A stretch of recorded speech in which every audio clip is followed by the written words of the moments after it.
Hi, Scott Orlin with CINEMA-Magazin. The new film coming your way is called The Invisible Man, and I'm here with one of the stars of the movie, Oliver Jackson-Cohen. I've always been told actors like to disappear into the role. You have taken this to the nth degree. I know. I feel like, why do it by halves? Go completely, fully invisible.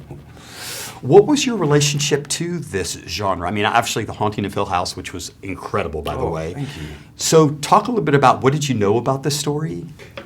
Do you know what? I just was sent this script, and it was just such a brilliant story. So I kind of hadn't really put together, in a weird way, I hadn't actually put together that it was The Invisible Man. Even though it was called that, I hadn't kind of pieced it all together until I just thought it was a really brilliant story. It was a story about, to center it around domestic abuse, and it was just a kind of fascinating, it was a really great script, a really solid script, so I just kind of wanted to be a part of it. It's interesting too because obviously there's been a twist in going on because historically there have been other films of The Invisible Man. This is a little different. Yeah. Talk a little bit about, I don't want to give too much away because of how your character kind of develops over this, but you disappear for a while, but there is another version of you, so to speak. Yeah. Were you part of that process? Yes, and costume came at me with a green, all I can describe, it was a giant green condom, and said, just put this on.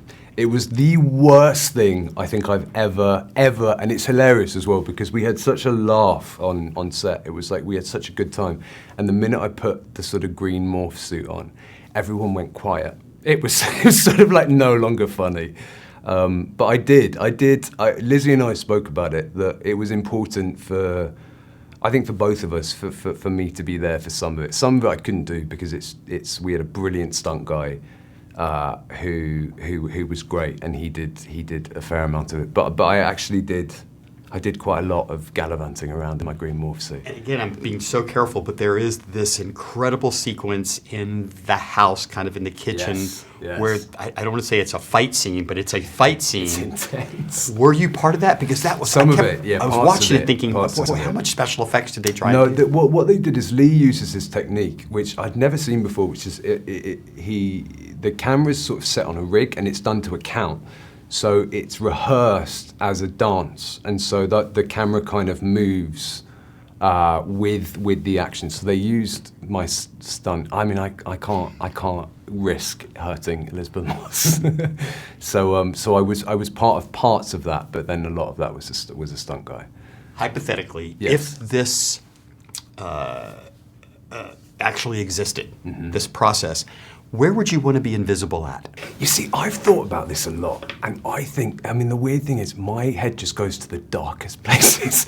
I don't know, I'd probably rob a bank or like meddle in the election. Just do something really, I don't think you'd do something, what would you do if you were invisible?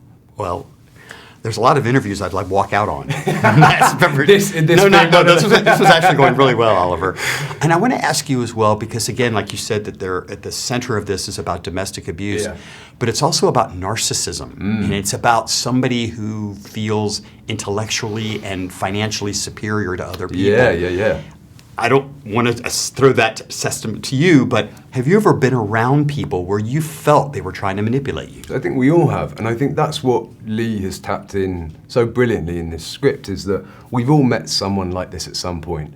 And what's so clever about the premise of The Invisible Man is that anyone that screams out for help that's in a relationship, they're often ignored, and they're often sort of told, oh, don't be, but you live in a lovely house, like it can't be that bad, or it can't be. People like to kind of shut people down, and I think that what Lee has done, in a fairly extreme way, but it's grounded in reality, is that these people are very, very dangerous. And I think we're in LA. Like, how many people have we all met that have narcissistic tendencies or can be sociopaths, or that it's terrifying. It really, really is quite terrifying. And to see when I was researching for this, it was kind of incredible to come across a lot of interviews of, specifically women. I mean, it's true for men as well, but women that get stuck in these cycles, in these relationships with people, and the manipulation or the degree of manipulation is so extreme and